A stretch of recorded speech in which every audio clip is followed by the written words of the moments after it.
Welcome back to Sometimes Love Isn't Enough. I am your host, Angie Grant, and today I want to talk about yelling. I mean, we're parents here, right? Or you're supporting parents if you're listening to this podcast. And we've probably all yelled at some point. But I want to really talk about what happens when we yell and what we get to do about it. Because as I've learned in my life and in my practice, that some people are yellers a lot, and some people have other ways of handling their own frustrations, their own behaviors. But when we're yelling at our kids, uh, it, the impact isn't just about making our kids sad. The impact when we yell at our kids goes so much deeper than that. And I'm not talking about the kind of yelling when maybe our kid is running out into the road and we need to stop them, right? Sometimes it is the best strategy. So I'm not saying as a parent, you're an awful parent if you yell at your kids, but I want you to understand what happens, what's fueling the yelling, and some some really practical things that we get to choose to do about it if we decide we want to change the story. So, like I said, when we yell at our kids, it isn't just that it makes them sad. It has a profound impact on the story that our kids are telling about themselves. As we've been going over in the past couple of episodes, we all have a story about who we believe that we are. And this story has been influenced by all of the interactions that we've had in our life, whether energetic experiences, actual like communication type experiences, all kinds of experiences in our life have created the story that is who we think that we are. Our beliefs are the story that we're playing out every day. But it actually isn't true. The story that we're living out every day is simply a complication or a compilation, not complication, compilation of all of the things that have been added to your story. But you and your kids and me and everyone around you was born with the ability to openly give and receive love. Each of us was born with the ability to be ready to step into their self-worth. Each of us were born to um, to have that capacity to be their authentic selves. But every piece of information that we get from the outside world, it goes into our mind.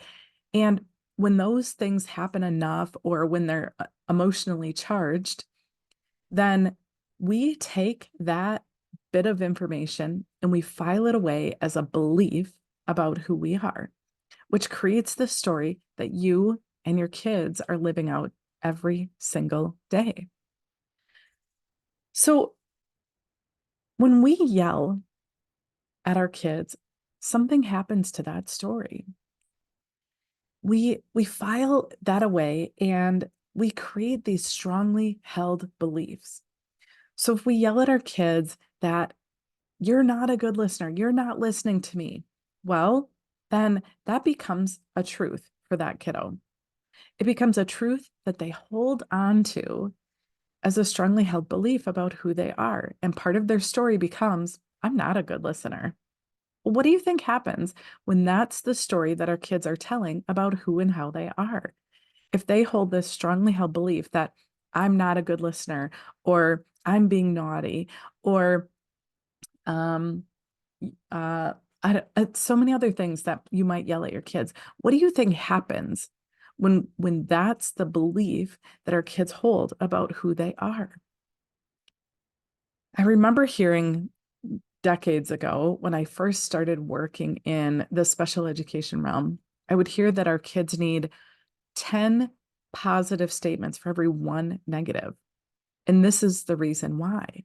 Because if we want our kids to create a narrative about who they are that is empowered and loving, and they see their own value, well, it's up to us as the adults to feed that machine with all of the information that we can to help them create a strong narrative about who they are. when we don't do that, when we yell at our kids and we don't then do something about it, it it becomes part of their story. It becomes part of their sense of self-worth. When we are yelling at our kids, it changes how they view their value. It changes how they view their sense of lovability. Like I said earlier on, we're born with this capacity to give and receive love. All of us are. It is part of the way that we are made. Our souls are designed to be open and ready to receive love and to give it back. But when we hear repeatedly, and we've created this belief that we're not lovable because of, something that we did or what somebody else believes about us, it has a major influence on our sense of lovability.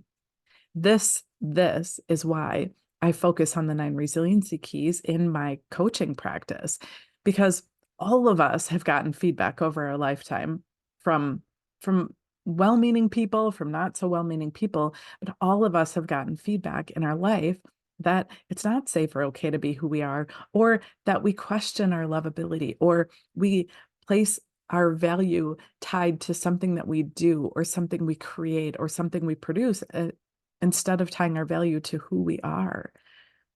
We get this feedback. And sometimes I think as parents, we give that feedback because we're trying to teach our kids, we're trying to keep them out of trouble, trying to help create, productive members of society. But when you think about it, right? If our goal as a parent is to create productive members of society, I hear that from so many parents, and I too said those words. I just want my kids to be productive members in society. That's a common parenting goal. But when our approach at doing that is by providing feedback to our kids that makes them question their value, when we're giving our kids feedback that causes them to question whether or not they're lovable, it's going to be really hard for them to be productive members of society. They're much more likely to struggle with stepping into who they really are, being their authentic selves, tapping into their gifts, because they're questioning everything about themselves or many things about themselves. And I want to be so mindful that I'm not sharing this so that you beat yourselves up. We have all yelled at our kids at some point. We've all said things that have changed the way that they view themselves. But this is the reason that, one, like I said, I focus on the 9 resiliency keys. And this is also why I feel so fired up about understanding our kids' human design. It isn't just a fun little hack that we can learn about our kids. I know, and I see time and time again with the clients that I'm serving in my own family, that when we really understand the energetic needs of our kids, we significantly reduce the influence or the impact that we have on their sense of self-worth in a negative way. Because when we can really see what they're capable of, then we provide them feedback. We respond to them instead of reacting to them in a way that helps them be more in alignment with who they are. But when we don't know what our kids need, when we're just guessing, then we tend to get frustrated because all we can do is see our kids through our own lens. And if, for example, you have a certain profile or a certain design that doesn't match or doesn't help you better understand those that you're raising in your home, well, you're going to raise them through your lens. You're going to parent them through your lens, and you're not going to see exactly what they need. You're going to see what you need, perhaps, but parenting our kids through our own lens, we're missing the mark. But going back to this concept of yelling, right? So when we understand our kids' design, we know that there are certain key elements in our design that are more susceptible to yelling too, more susceptible to criticism, to negative feedback. There are, for example, our G center, it's our center for direction and lovability, can be very susceptible to outside feedback when it's open. It can be highly influenced in questioning whether or not you're lovable when we have an open G center. The same with our will center, or it's also called the heart center. When that's open, we can be really susceptible to outside influence about where our value lies. And we can do things starting from a very young age, trying to prove our worth. And there can be so many other parts of our design that can cause us to question our value, to question our lovability, to push when we know we don't have the energy to do it. But when we know these things about our kids and about ourselves, it puts us in a better place to take better action. So when our kids are telling this story about themselves, that they're questioning their lovability, they're questioning their sense of self-worth, they're also creating a story about you as a parent. When we are parents who are yelling at our kids, what kind of story do you think that they're creating about what mom is, or dad is, or grandma or grandpa? I imagine that they're creating a story that includes that mom or dad don't take good care of themselves and they lose their cool when I misbehave, or that mom and dad don't have control over their own emotions, yet they want me as a child to control mine.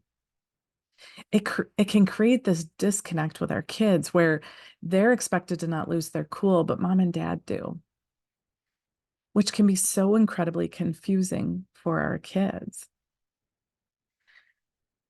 But this doesn't have to be the end of the story, right? We have control over how we're showing up for our kids. And there are a couple of key things that we can start doing today to help shift the narrative for our kids, to help them create a more empowered, more lovable, more valued story about themselves and about you. You're probably not going to like this feedback, but it starts with you. It starts with you prioritizing self-care first and foremost. Because when we're depleted, when we don't have enough energy to handle the little things, when we're not managing our emotions well because we're depleted, we blow up at our kids. And the solution to that is it's simple, right? It might not be easy to do, but it is simple. The solution is self-care.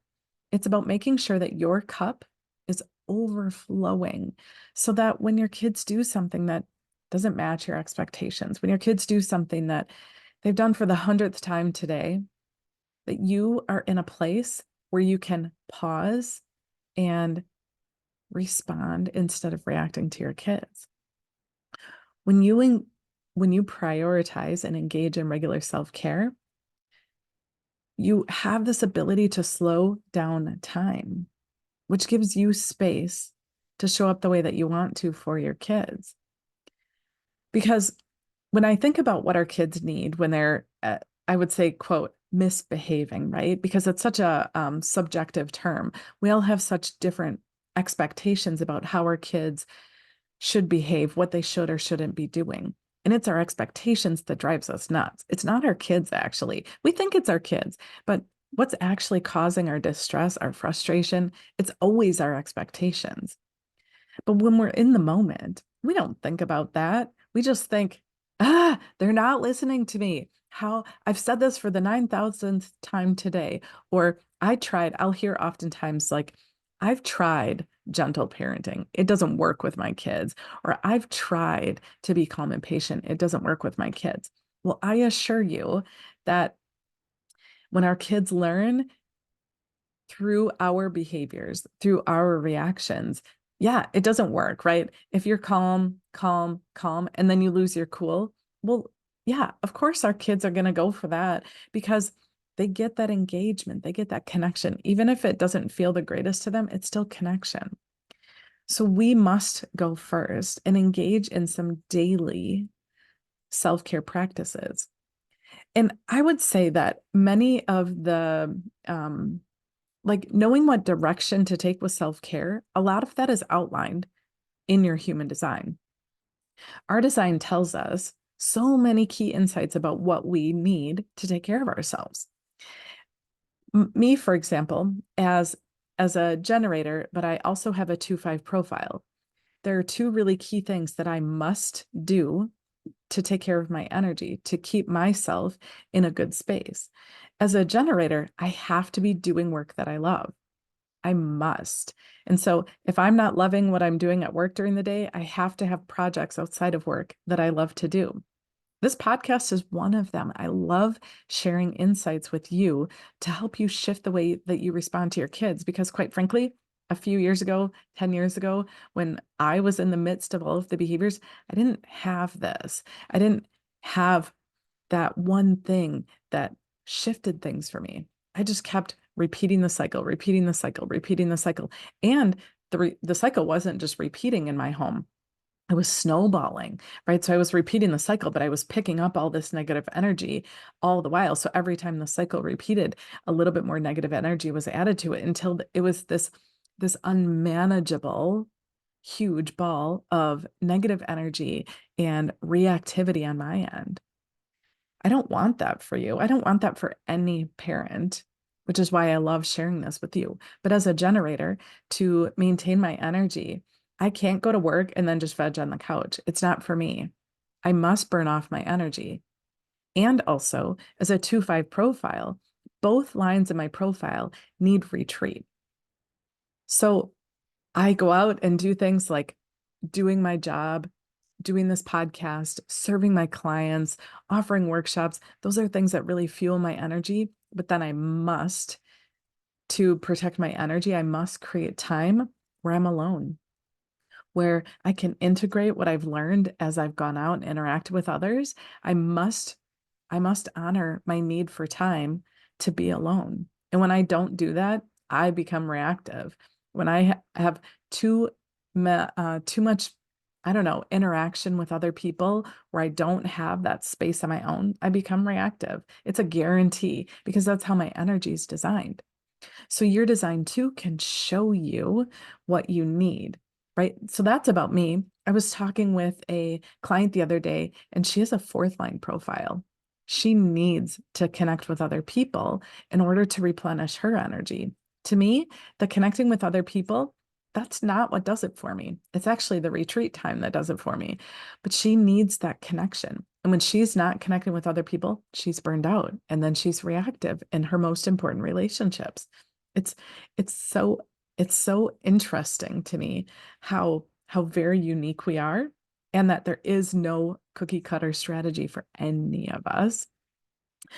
So right, self-care is key so that we can slow down time, so that we can pause and respond the way that we want to with our kids. And when I say respond the way that we want to with our kids, I really encourage you when your kids are doing something that doesn't match your expectations, something you've told them a gazillion times before, I encourage you to do a couple of things. One, evaluate whether or not that expectation of yours is that important that you're going to lose your cool with your kids. Because sometimes we just get in these loops of having these expectations, but we don't even know why. And so we blow up at our kids about the silliest little things because that's just how we've always done things, or that's how we were parented. But you get to choose what's right for you. So make a conscious decision that you're going to be more intentional about what matters to you instead of going into your parenting expectations by default. When we slow down time, we get to make that decision. And I would strongly encourage you to consider those words that come out of your mouth.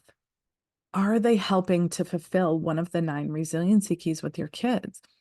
When your kid is doing something you don't expect, how can you shift your words, shift your approach, shift your energy so that you're helping to build them up, to help them see their value, to help them feel loved, even when they're doing something you don't like? How can you help your kids see that their authentic self, their unique way of doing things that isn't your way is okay? How can you help your kids see that they are capable, that they can make decisions that are for them, not make decisions that are right for you? It is not our kids' job to fill our cup. It's not our kids' job to meet our expectations, quite frankly. They have their own life purpose that they're here to live out, just like you are. So, right, that all sounds lovely. Make sure you're taking care of yourself so that you can slow down time and respond instead of react, and keep those 9 resiliency keys at front of mind. But sometimes we still yell, sometimes we still lose our cool, and that doesn't have to be the end of the story there. We get to choose what direction things go from there, right? We yell at our kids because we didn't prioritize our self-care or something, we lost control of our emotions. And so sometimes we're still going to yell. It's going to happen, right? We're human. We're not perfect. We never will be. But what do we do when we still lose our cool? Well, we still get to change that story, right? The yelling has this influence on our kids' story that causes them to question their self-worth, their sense of lovability. But that doesn't have to be the end of the story. What would happen if after you yell, you were vulnerable with your kids and you were honest and you said, "I am so sorry that I said those words. They're not true. I don't believe those words that I said about you, and I hope that you don't either. I said them because I wasn't taking good care of myself.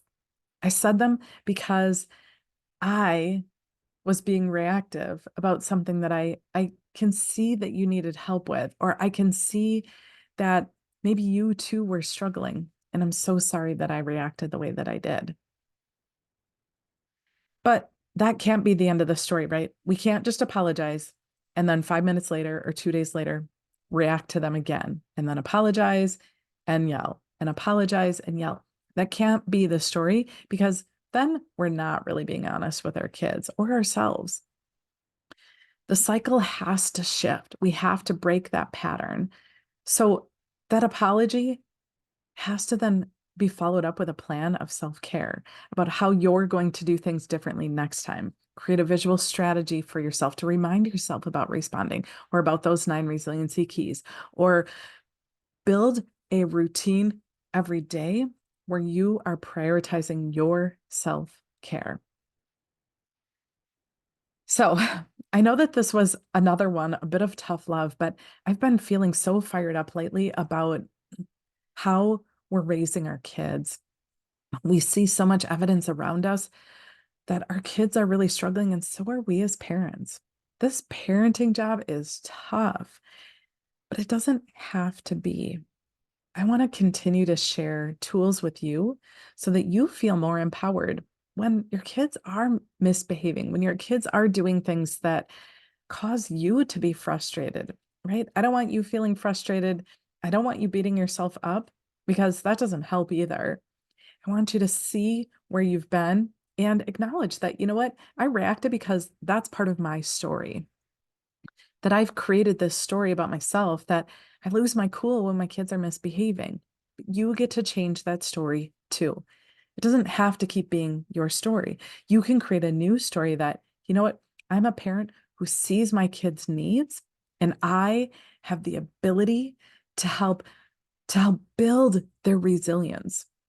I have the ability to change the cycle that we've been stuck in our relationship, but also I have the ability to break the pattern that's been going on for generations in our family, in most families. I get to do that. I get to choose that for myself and for my kids. So I hope that you found this episode powerful. Please, please, please share it with somebody who you know is struggling and who has gotten into that loop of being reactive. Again, I'm not judging at all. I've been there too, but we have to change the cycle if we want our kids to thrive. So that is all. If you're ready to really put these things into practice, to understand your design, understand your kids' design, really break that cycle, book a free connection clarity call. I would love to see if coaching is right for you and your family. So that is all. Take care, and we will talk soon.